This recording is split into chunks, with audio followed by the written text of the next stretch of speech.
Agora eu vou falar sobre uma complicação aguda do diabetes, que é a cetoacidose diabetes. Então, é uma das principais complicações agudas do diabetes, e a gente tem a cetoacidose diabética quando a gente tem indivíduos com deficiência total de insulina.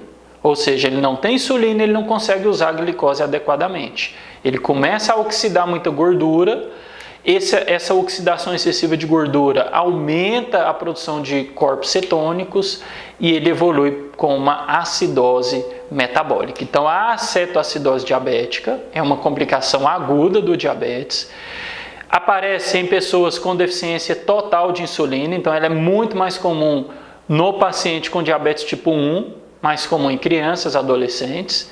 Se caracteriza por uma hiperglicemia, uma desidratação, acidose metabólica e cetose por aumento da produção dos corpos cetônicos. Então, acomete principalmente diabéticos tipo 1, pode ser a manifestação inicial em 20 a 34% das crianças e adolescentes. Então, o diabetes tipo 1 ele pode abrir o quadro já com uma cetoacidose diabética e pode ser também a manifestação inicial do diabetes em 15 a 20% dos adultos. Então, por ser mais comum no diabetes tipo 1, geralmente é mais comum nas crianças e adolescentes. Então, qual seria a patogênese, a fisiopatologia da cetoacidose diabética? Então, seria causada por uma redução importante dos níveis de insulina, então mais comum naquele paciente que tem um déficit, não tem produção de insulina, um déficit total de insulina, associado ao aumento dos hormônios contrarregulatórios. Ou seja, então a gente tem uma redução da insulina importante, às vezes uma redução total de insulina, com aumento do glucagon, da adrenalina, noradrenalina, dos GH, dos hormônios contrarregulatórios, principalmente glucagon e catecolaminas. Lembrar que a insulina ele é um hormônio anabólico. Então a insulina é um hormônio que aumenta a síntese proteica, aumenta a deposição da glicose no glicogênio, então é um glicogenogênico, aumenta a síntese de glicogênio, ele armazena a glicose na forma de glicogênio e aumenta a produção de gordura, então é um hormônio lipogênico. A partir do momento em que eu não tenho mais insulina, eu vou ter um estímulo para o catabolismo. Então vou ter um estímulo para lipólise, proteólise e glicogenólise. Então, a partir do momento que eu não tenho insulina, eu não vou ter mais o estímulo anabólico e vou ter então o desvio do metabolismo para o catabolismo. Então, no tecido adiposo, por exemplo, já que eu não tenho insulina, eu vou ter lipólise. A partir do momento que eu tenho lipólise, eu vou ter um aumento dos níveis séricos de ácido graxo livre e glicerol. O glicerol ele vai ser usado na gliconeogênese, então na produção de glicose, e o ácido graxo livre ele vai ser oxidado e com isso a gente vai ter o aumento da produção dos corpos cetônicos e esse paciente ele vai evoluir, por exemplo, com cetose e acidose metabólica. Então, o ácido graxo livre ele pode ser usado como fonte de energia, mas chega um momento que você está oxidando tanto ácido graxo livre que o seu organismo ele não consegue transformar esse ácido graxo livre em ATP. E esse ácido graxo livre, então, ele é desviado, o metabolismo dele é desviado para a produção dos corpos cetônicos. Então, o paciente evolui com cetose e aumento dos corpos cetônicos. Além disso, na cetoacidose diabética, o tecido adiposo ele aumenta a produção de prostaglandinas. Com isso, a gente tem vasodilatação periférica, isso vai contribuir então para a hipotensão do paciente com cetoacidose diabética. Esse aumento da prostaglandina geralmente é o que justifica a dor abdominal, que é clássica no paciente com cetoacidose diabética. E essa vasodilatação periférica então pode, por exemplo, justificar tanto a hipotensão como o aumento da frequência cardíaca do paciente com cetoacidose diabética. Então, no tecido adiposo, a gente tem aumento da lipólise, com aumento do ácido graxo livre e glicerol. No fígado, a gente vai ter a oxidação desse ácido graxo livre. Então, o ácido graxo livre que foi formado lá na lipólise, ele vai até o fígado e lá ele vai sofrer um processo de oxidação. Além disso, a insulina não é um hormônio que diminui a produção hepática de glicose. Se eu não tenho insulina e se eu tenho aumento dos hormônios contrarregulatórios, aumento do glucagon e das catecolaminas, esses hormônios eles vão promover o aumento da produção hepática de glicose. Então, na cetoacidose diabética, a gente tem aumento da lipólise, aumento de glicerol, aumento do ácido graxo livre. Esse ácido graxo livre vai para o fígado. Lá no fígado, ele é oxidado. E tem tanto ácido graxo livre que ele começa a ser transformado em corpo cetônico, levando a uma acidose metabólica. Além disso, no fígado a gente tem um aumento da produção hepática de glicose. Ou seja, a gente vai usar o glicerol lá da lipólise, a gente vai ver que na cetoacidose a gente tem também proteólise. Ao ter proteólise, a gente libera aminoácidos e esses aminoácidos lá no fígado também vão ser transformados em glicose. Nós temos também uma alteração muscular. Lembrar que o músculo ele é o principal captador de glicose. Como eu não tenho insulina adequadamente, esse músculo ele não capta essa glicose.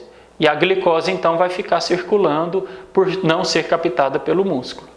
No músculo, lembrar que a insulina ela promove formação, síntese proteica. Ao não ter insulina, eu vou ter proteólise. Então, ao ter proteólise, eu aumento a quantidade de aminoácidos livres e esses aminoácidos vão ser usados no fígado para produzir mais glicose. E na cetoacidose também eu tenho uma alteração renal.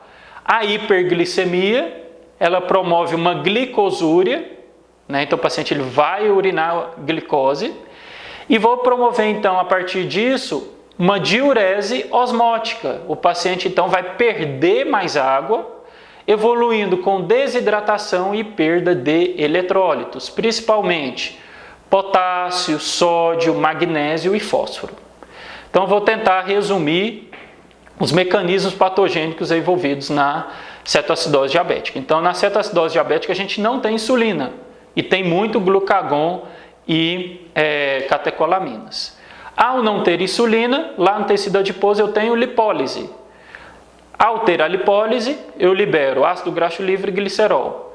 Esse glicerol vai ser usado no fígado para produzir glicose e o ácido graxo vai ser oxidado no fígado também, produzindo os corpos cetônicos.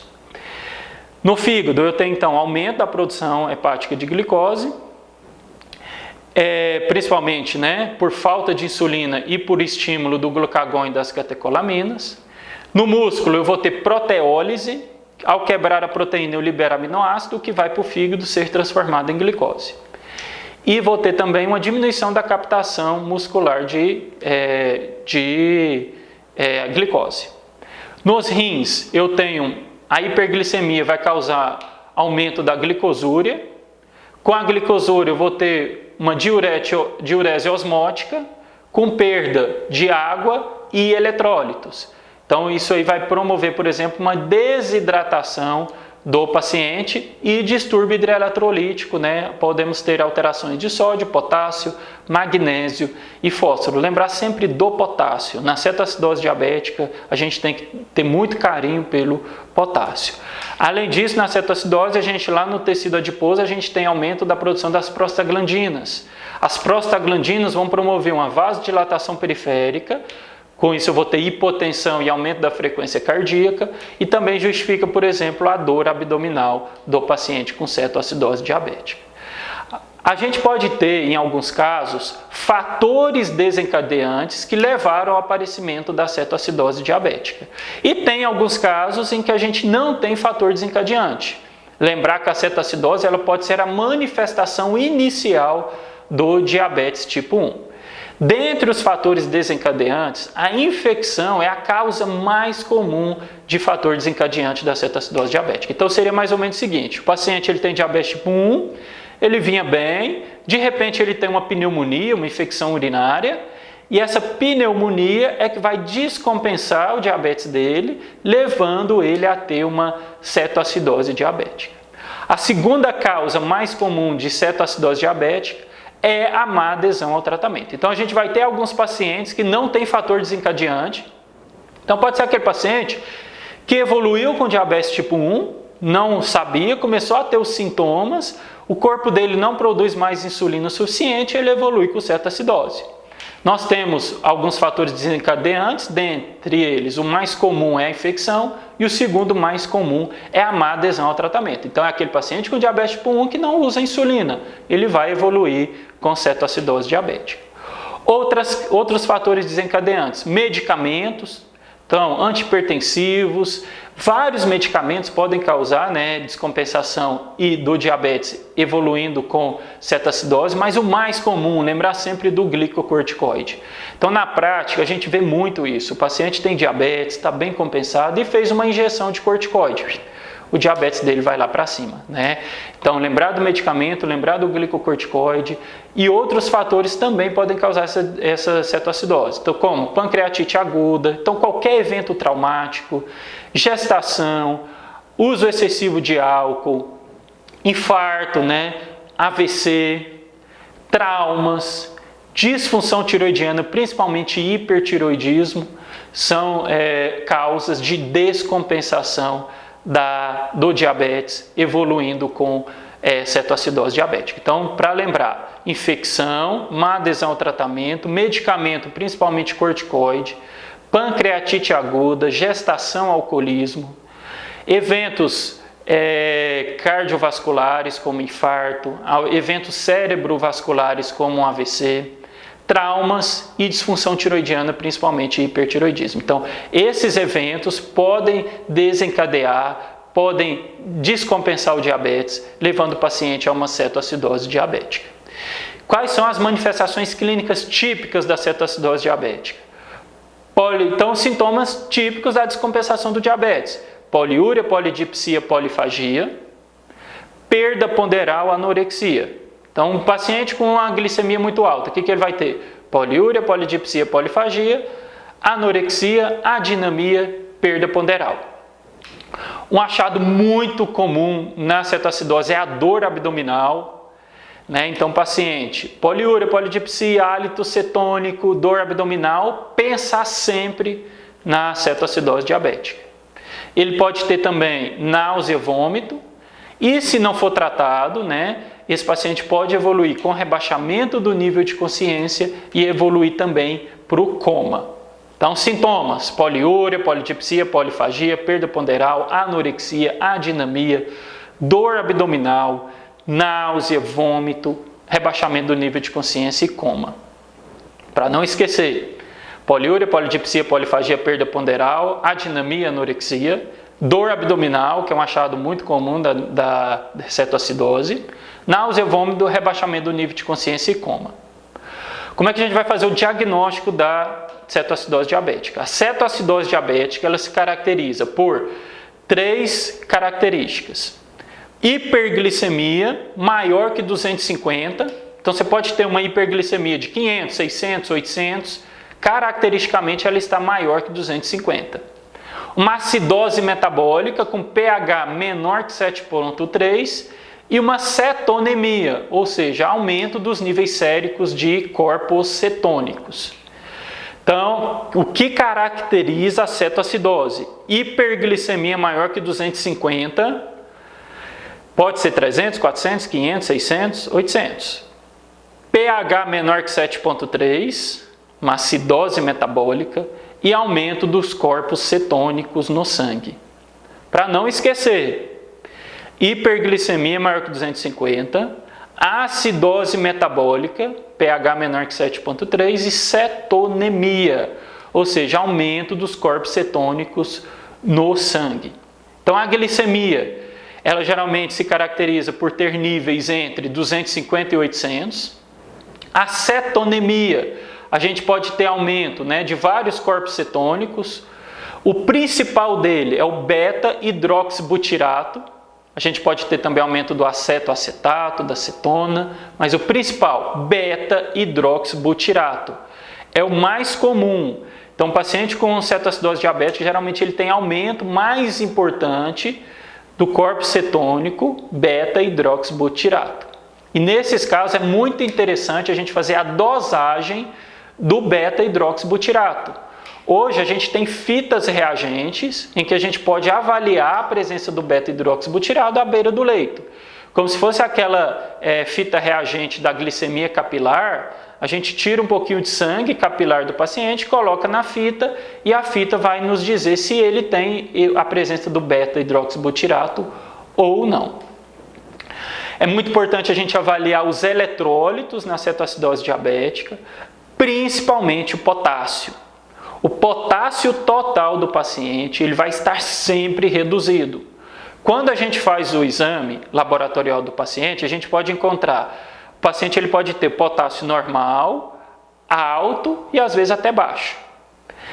Sendo que mesmo nos casos em que a gente tem um potássio sérico alto no exame de sangue, esse paciente ele tem um déficit total de potássio. Por que esse potássio pode estar alto no sangue? Porque a gente teve saída do potássio do meio intracelular para o meio extracelular. Então, se pensar em cetoacidose diabética, você tem que pensar sempre no potássio. Mesmo que o paciente tenha níveis normais, altos ou baixos, ele tem sempre um déficit total de potássio no organismo. É interessante às vezes a gente dosar também, quer dizer, é sempre interessante a gente dosar sódio, cloro e magnésio. Mas sempre lembrar, cetoacidose diabética é igual a potássio. Não pode esquecer do potássio. Aí é interessante a gente fazer um hemograma. O paciente com cetoacidose ele pode ter uma leucocitose pela própria cetoacidose diabética, mas quando a gente tem leucócitos maiores do que 20 mil, 30 mil, isso sugere infecção. Ou seja, uma infecção como fator desencadeante da cetoacidose diabética. Então a gente vai fazer análise da glicemia, análise da presença do beta-hidroxibutirato, avaliar os eletrólitos e fazer um hemograma.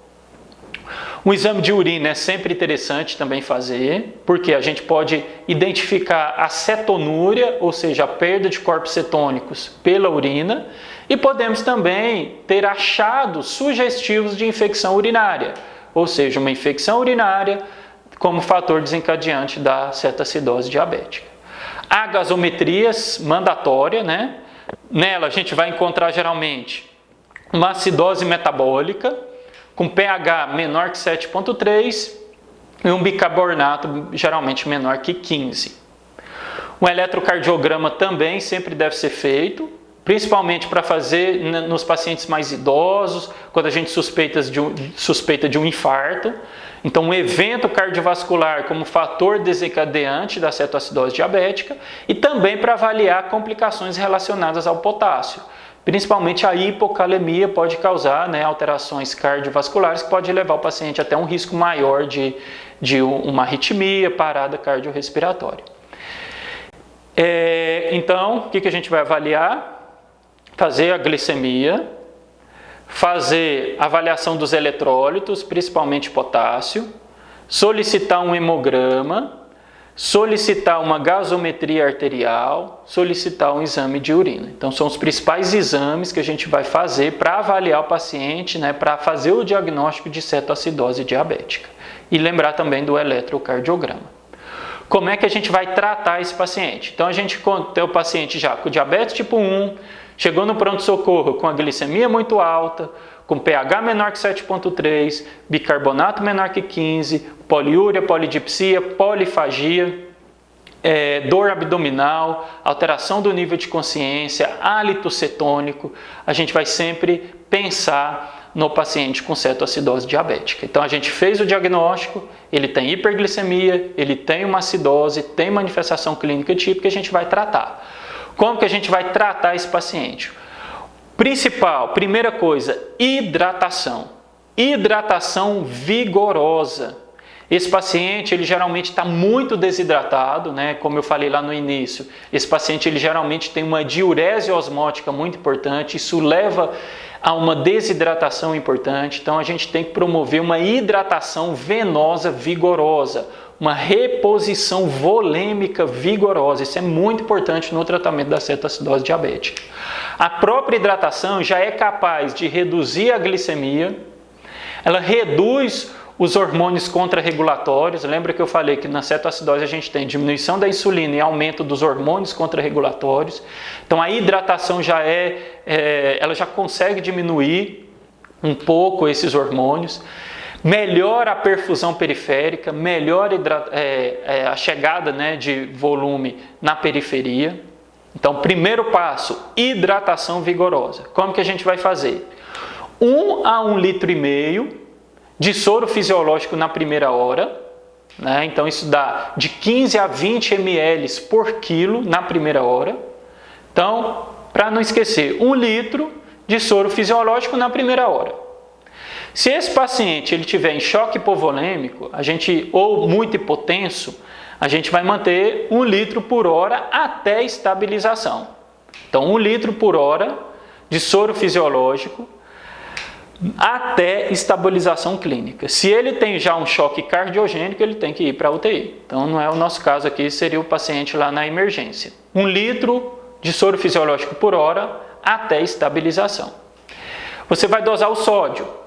Se esse paciente tiver com sódio maior que 135 miliequivalente por litro, você vai usar o soro a 0,45%. E vai infundir de 250 a 500 ml por hora. Então, se ele tiver um sódio alto, ao invés de usar o soro fisiológico, você usa o soro a 0,45%. Se o sódio tiver menor que 135, você mantém o soro fisiológico a 0,9%. Tá? Então, soro fisiológico, 1 litro por hora, estabilizou, você vai ter já a dosagem do sódio. Se ele tiver um sódio maior que 135, você vai passar o fisiológico para o 0,45%. Se o sódio tiver menor que 135, a gente mantém o soro a 0,9%. E quando a glicemia chegar em torno a 250, então, por exemplo, o paciente chegou lá com a glicemia de 500, você começou a tratar, a glicemia dele começou a baixar. Quando chegar a glicemia em torno de 250, você vai associar ao soro que você já está usando um soro a 0,45% associado à glicose. Tá? Então, soro fisiológico, 1 litro por hora até estabilização. Dosou o sódio, se o sódio estiver alto, acima de 135, você vai substituir o fisiológico por um soro a 0,45%. Se o sódio estiver menor que 135, você mantém o soro fisiológico.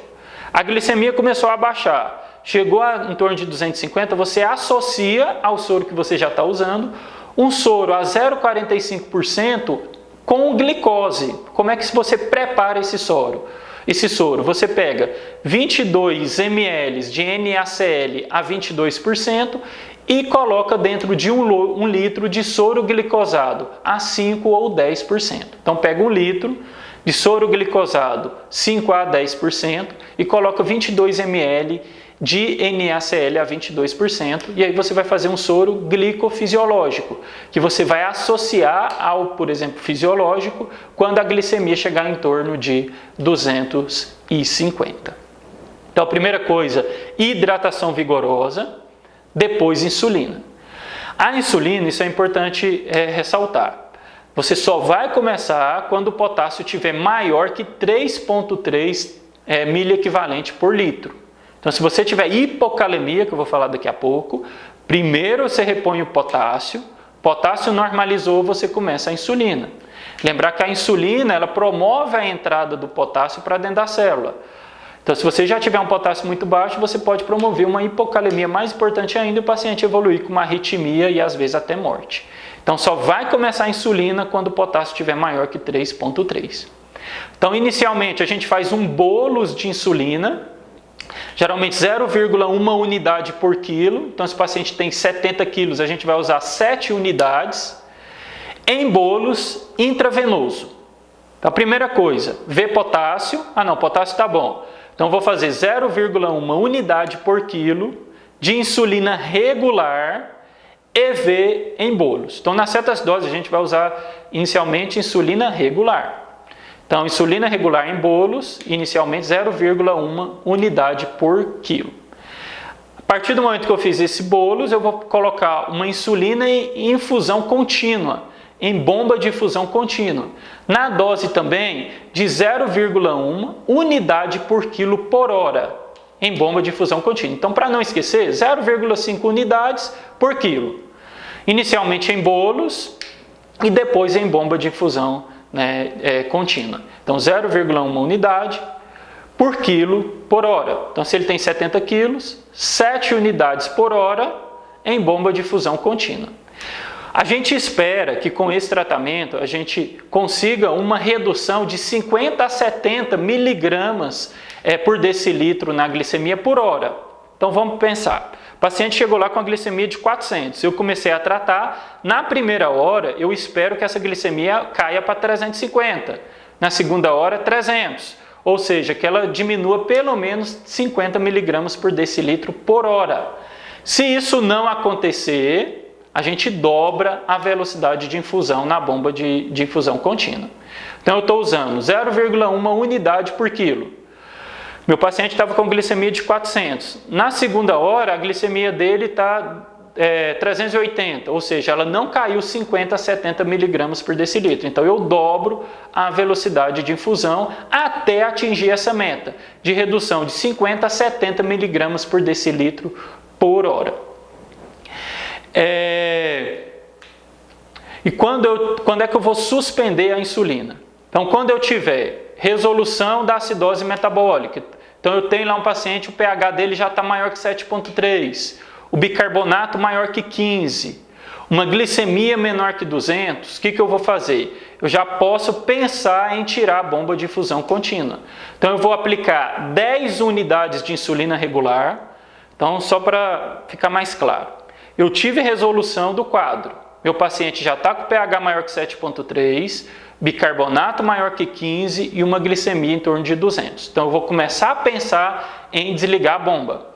O que eu vou fazer? Aplicar 10 unidades de insulina regular, desligar a bomba de insulina 1 hora depois, após a aplicação dessas 10 unidades.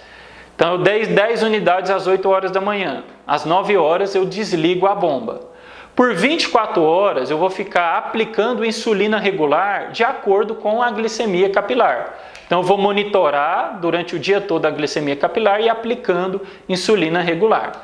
E 24 horas depois de desligar a bomba, eu começo a insulinização plena. Esse paciente ele já vai estar se alimentando e aí eu começo a insulinização plena com uma insulina basal, ou seja, NPH ou um análogo de ação prolongada da insulina, seja a insulina glargina, insulina degludeca, associada a uma insulina regular ou insulina ultra rápida. Ok? Então eu comecei insulinização, desliguei a bomba, por 24 horas eu fiz uma monitorização e apliquei insulina regular de acordo com a insulina, de acordo com a glicemia capilar. 24 horas depois de desligar a bomba, esse paciente ele já vai estar se alimentando, e então eu vou fazer a insulinização plena. Eu vou usar uma insulina basal, NPH glargina ou degludeca, associada à insulina regular ou ultra rápida. Ou seja, comecei a insulinização e preparando esse paciente para receber a alta ou, se ele estiver na UTI, para a enfermaria. Um outro cuidado que a gente tem que ter também no tratamento da cetoacidose é em relação ao potássio. Então, como eu já comentei, o paciente com cetoacidose diabética ele tem sempre um déficit total de potássio. Então, se o paciente ele se encontrar à admissão com potássio baixo, potássio menor que 3,3, a gente tem que repor o potássio antes de começar a insulina. Lembra disso, a gente só vai começar a insulina quando o potássio estiver maior que 3,3. Então, a primeira coisa, a gente vai repor, acrescentar 20 a 30 miliequivalentes de potássio em 1 litro de soro e fazer em 1 hora. Então, o potássio está menor que 3,3, eu faço essa reposição de potássio em 1 litro de soro. Acabou esse litro de soro, eu reavalio o potássio. Se o potássio estiver normal, eu começo a insulina. Se o potássio continuar baixo, eu faço mais uma etapa dessa reposição, até o potássio normalizar. Normalizou, eu começo a insulina. Se eu tiver o paciente com potássio entre 3,3 e 5,2, eu vou repor 20 a 30 miliequivalente de potássio em cada litro de soro infundido. Então, naquele paciente lá que tem potássio menor que 3,3, quando ele começa a ter, quando ele passa a ter níveis normais de potássio, eu vou continuar fazendo a reposição de potássio. Então, eu vou colocar 20 a 30 miliequivalente de potássio em cada litro de soro que eu infundi nesse paciente. Se esse paciente se apresentar com potássio maior que 5,2, a gente pode esperar um pouco e a gente vai começar essa reposição de potássio quando o valor de potássio ficar abaixo de 5. Então, menor que 3,3, eu vou fazer reposição até a normalização e só vou começar a insulina após o potássio ficar normal. Se o paciente tiver potássio entre 3,3 e 5,2, eu vou repor 20 a 30 miliequivalentes de potássio em cada litro de soro que eu der para esse paciente. E se o potássio estiver maior que 5,2, eu espero o potássio ficar abaixo de 5 para começar essa reposição de potássio. Então, mais importante para o tratamento da cetoacidose: hidratação vigorosa, insulinoterapia e potássio. Bicarbonato, raramente é necessário. A indicação para o bicarbonato é só quando ele estiver abaixo de 6,9. E claro, lembrar de tratar os fatores desencadeantes. Se o paciente então tem uma pneumonia e essa pneumonia que está causando a cetoacidose, a gente trata a pneumonia também. Como é que a gente vai monitorar esse paciente? Então, geralmente a glicemia, a gente faz a glicemia a cada 1 hora. Ele melhorou, a gente pode fazer depois a cada 2 a 4 horas. Mas na fase aguda, na fase inicial, a gente monitora a glicemia a cada hora. E eletrólitos, sódio, potássio, cloro, magnésio. E função renal, geralmente a gente monitora a cada 2 a 4 horas. Então vamos agora fazer algumas questões. Assinale a alternativa abaixo que apresenta o precipitante mais comum da cetoacidose. Então, o fator precipitante mais comum, infecção. Segundo fator mais comum é má adesão ao tratamento. Assinale a alternativa que indica evento não relacionado à cetoacidose diabética. Então, não relacionado. Então, o paciente apresenta alcalose respiratória? Sim, ele tem acidose metabólica e alcalose respiratória. É associado à desidratação importante? Com certeza. Então, o paciente com cetoacidose, ele tem uma diurese osmótica importante. E essa diurese osmótica proporciona uma maior perda de líquido, levando a uma desidratação. O paciente apresenta poliúria osmótica? Com certeza. Então, por ter hiperglicemia, a gente vai ter glicosúria promovendo a poliúria osmótica. Ele apresenta alcalose metabólica? Pelo contrário, ele apresenta acidose metabólica. E apresenta taquipneia? Sim, geralmente ele apresenta taquicardia, taquipneia, hipotensão. Então, letra D é a alternativa que a gente deveria marcar. É correto afirmar sobre o tratamento da cetoacidose diabética. São itens obrigatórios. Hidratação por via endovenosa, sim. Insulina por via endovenosa, sim. E a administração de bicarbonato? Não. Então, bicarbonato raramente ele é necessário. A gente só vai usar quando o pH estiver menor que 6,9. Raramente esses pacientes desenvolvem distúrbio hidroeletrolítico, pelo contrário. Então, lembrar sempre do potássio. A administração de solução de cloreto de potássio só deve ser iniciada após correção completa da hiperglicemia? Não. Então, a reposição de potássio é quase obrigatória em todos os pacientes. Quando a glicemia cair para valores em torno de 250, deve-se iniciar a infusão de glicose. Deve-se iniciar a infusão de soluções glicosadas e manter a infusão de insulina caso o paciente ainda apresente cetonúria? Com certeza, então essa é a alternativa correta. Então, quando a glicemia cai para em torno de 250, a gente coloca uma solução com glicose. Então, letra D é a alternativa correta. Escolar com diagnóstico de diabetes tipo 1, está em uso de NPH irregular diariamente. Apresenta no momento do atendimento glicemia maior que glicemia de 230, pH de 7,1, ou seja, menor que 7,3, e respiração acidótica, ou seja, presença de cetonemia, corpos cetônicos, e comprometimento do estado geral. A conduta mais adequada é apenas expandir com soro, apenas aplicar bicarbonato, não tem indicação. Tratar como cetoacidose? Com certeza. Então, esse paciente ele tem, né, cetoacidose diabética e deve ser tratado como cetoacidose. Na cetoacidose diabética, a hiperglicemia e a cetoanemia são decorrentes de quê? Então, o que acontece na cetoacidose? A gente tem uma produção insuficiente de insulina, na maioria das vezes uma incapacidade total de produzir insulina, associada ao aumento dos hormônios contrarregulatórios, ou seja, aumento do glucagon e das catecolaminas. Então, letra A, acentuada elevação dos níveis de glucagon e insulinopenia. No paciente com cetoacidose diabética, a conduta que deve ser evitada é reposição de volume, tem que ser feito. Administração de bicarbonato de sódio, caso pH igual a 7? Não tem indicação. Então, a letra B seria a alternativa que a gente deveria marcar. Administração de baixas doses de insulina? Sim. Reposição precoce de potássio? Com certeza. Controle da diurese? Seria muito interessante. Então, a letra B é a letra que deve ser marcada. Então, um jovem de 20 anos chega à emergência trazido por seus familiares com quadro de cetoacidose.